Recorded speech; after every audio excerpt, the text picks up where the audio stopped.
Hey guys, let's get more news about Lakers, but first, don't forget to subscribe and leave your like. Community shoot-around, Lakers season. There's still a month to go before the trade deadline arrives, but the Lakers have gotten the jump on the competition.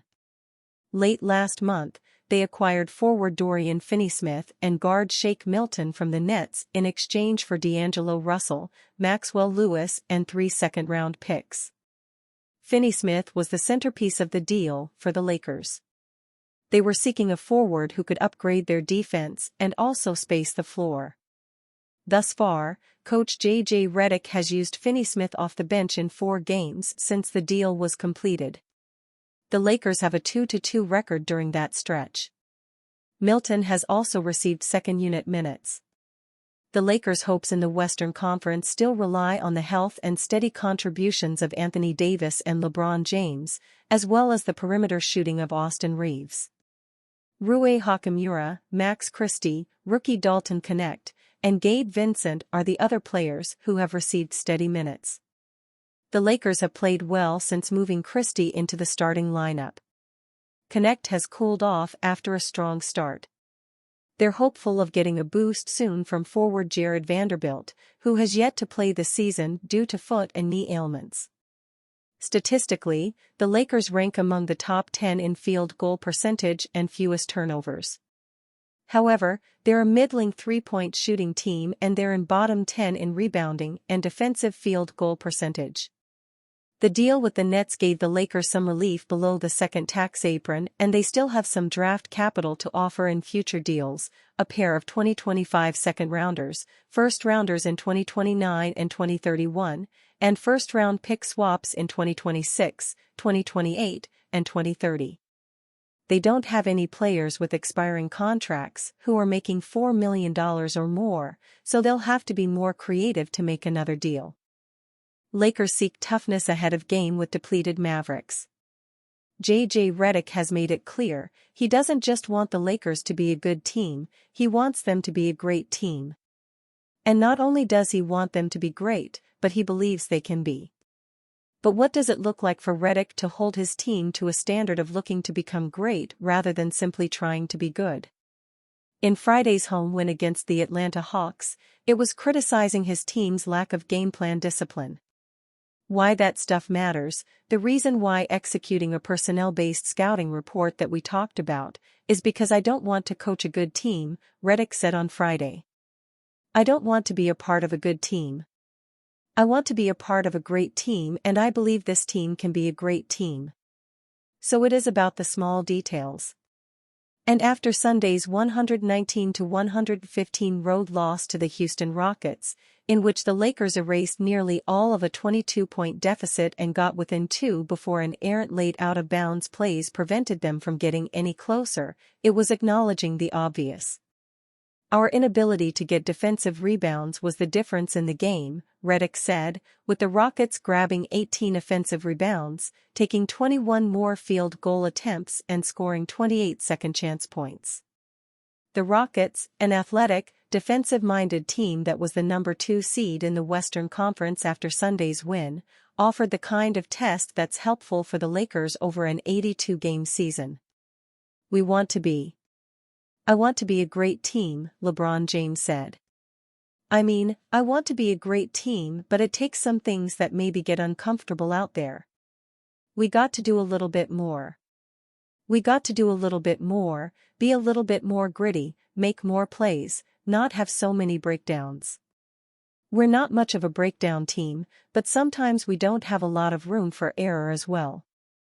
The Lakers, 20-15, will likely have more room for error in Tuesday's trip-closing game against the Dallas Mavericks, 20-15, who entered Monday having lost 5 of their past 6 games after Luka Doncic suffered a strained left calf in the team's Christmas Day loss to the Minnesota Timberwolves.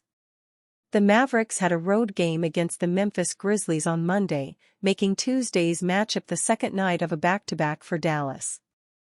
Raiders news: Antonio Pierce declines to address job status following regular season finale. After a rough 10-game losing streak during the season, Antonio Pierce and the Las Vegas Raiders hope to end this year on a 3-game win streak. However, they were unable to do so, as they fell to the Los Angeles Chargers 34-20 in a game that wasn't really that close. Of course, the conversation immediately turned to Pierce's job status and whether or not he would be returning as head coach of the Raiders next year. No one can argue that he hasn't done as good a job as possible considering the hand he was dealt, but it is still unclear whether he will get a second full year at the helm. As for Pierce's thoughts himself, he chose not to speak on it in the post-game press conference, simply saying no comment when asked about his status after the Raiders season finale. Following the game, Pierce met with the media and was asked twice about his job status as the head coach of the Raiders. Twice, he said no comment to the media before exiting the stage, saying, "So you guys have a happy new year." Pierce also chose not to lament all of the drama and injuries the Raiders dealt with this season, simply focusing on the roster he had at his disposal and doing the best with that. He was asked if he felt that he was working with a full stack amid rumors, trades and injuries. "I was working with 53 guys, that's all I can say," Pierce told the media. "Whatever 53 guys I get, I work with them. It is what it is." Despite the best efforts of Aidan O'Connell, the Raiders struggled at the quarterback position, and that remains their most significant need this offseason. That shouldn't fall on Pierce, nor should the injuries to such important pieces as Max Crosby and Christian Wilkins. It is expected that owner Mark Davis will consult with minority owner Tom Brady and decide on Pierce's status. Whatever that choice is, most realize that Pierce did all he could with this Raiders team, but who knows whether or not that will be enough to keep his job. Lakers and Nuggets named a new Bradley Beal trade rumor. With one of the most talented cores in the entire NBA, the Phoenix Suns have fallen far short of expectations as they have lost 7 of their last 8. Building around Devin Booker and Kevin Durant, in theory, should be one of the easiest jobs in the league, but Phoenix has screwed it up completely. Amid a 4-game losing streak, the Suns are reportedly moving 3-time All-Star Bradley Beal to the bench, alongside standout center Jusuf Nurkic. Removing an All-Star guard from the starting lineup usually does not end well for either the player or the team, as we could now be counting down the days until Beal is no longer a Phoenix resident. This is not the first time Beal was at the forefront of trade rumors, as he had waived his no-trade clause in the 2023 offseason to be shipped from the Washington Wizards to the Suns to form a Big Three with Booker and Durant. With a no-trade clause still in his contract, Beal has complete control of where the Suns send him if he ultimately wants out of Phoenix. With a trade in his control, his potential destinations have initially been narrowed down to 3 teams: LA Lakers, Miami Heat, and Denver Nuggets. While LA and Miami seem to be any star's preferred trade destination, Denver being listed certainly makes things interesting. Everything about Beal should be intriguing for the Nuggets, except for the $160 million remaining on his contract. The 31-year-old guard is averaging 17.8 points on 39.2% shooting from deep, and would actually be a major help for this Nuggets squad lacking serious shot creation. While it is challenging for any team to trade for a player with that massive contract, the idea of Beal's talent in Denver is something to monitor ahead of February's deadline. JJ Redick provides encouraging update regarding Jared Vanderbilt's return to action. Los Angeles Lakers head coach JJ Redick provided a positive update on forward Jared Vanderbilt as he continues to work himself towards his season debut with Los Angeles. He continues to progress and ramping up to on-court activities, Redick said. And hopefully we have a firm update on the timetable soon. But his progress is real right now. Vanderbilt had surgery in May on his feet and has yet to play in a game for the Lakers since the 2023-24 season. In fact, Vanderbilt last played on February 1 of last year against the Boston Celtics. One of the better defenders on the Lakers roster, Vanderbilt would provide the team with another option at the forward spot if he's able to return this season. The Lakers acquired Vanderbilt in a trade in the 2022-23 season, and he was a key piece for them on their run to the Western Conference Finals. Since then, injuries have derailed Vanderbilt's Lakers tenure. Last season, he appeared in less than half of the Lakers' games.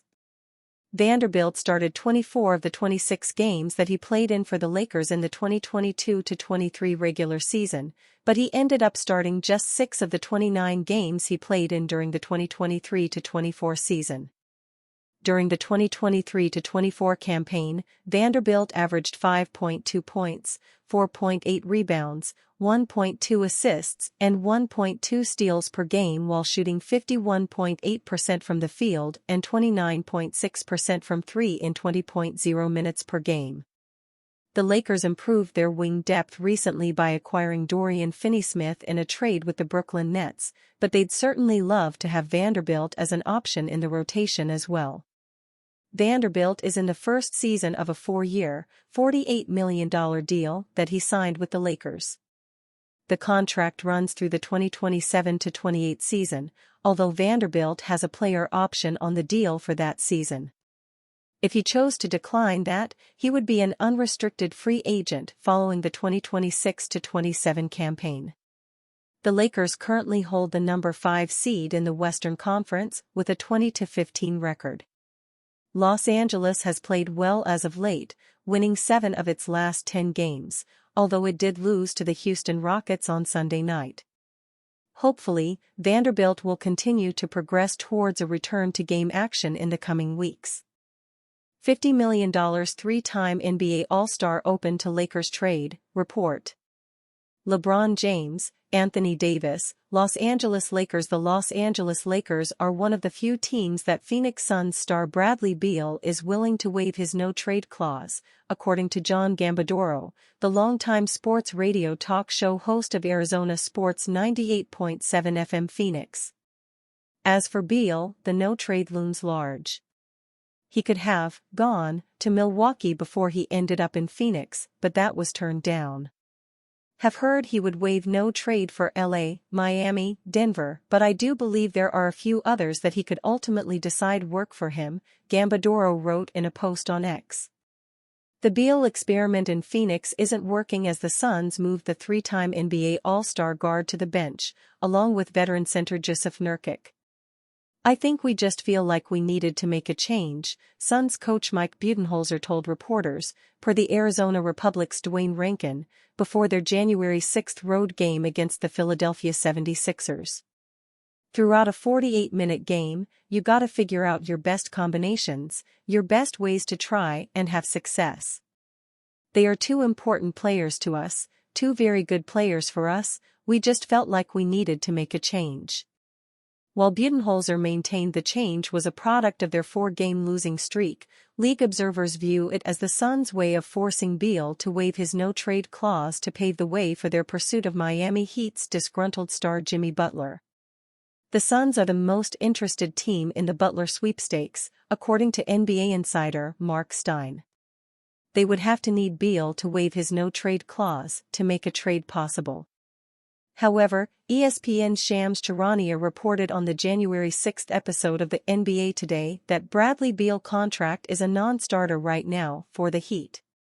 The Suns would need a third team to absorb Beal's remaining 3 years worth $160 million of his 5-year, $251 million max contract in a Butler trade.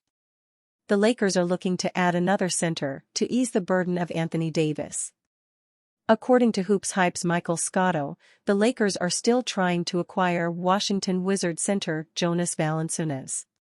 Having acquired the wing defender they sought in Finney-Smith, the next item for the Lakers on their list is a backup center, Scotto reported. The Lakers will continue to try and acquire Wizards center Jonas Valanciunas or another backup center on the trade market with their remaining future second-round draft capital, and Gabe Vincent is expected to be dangled in talks as well, league sources told Hoops Hype.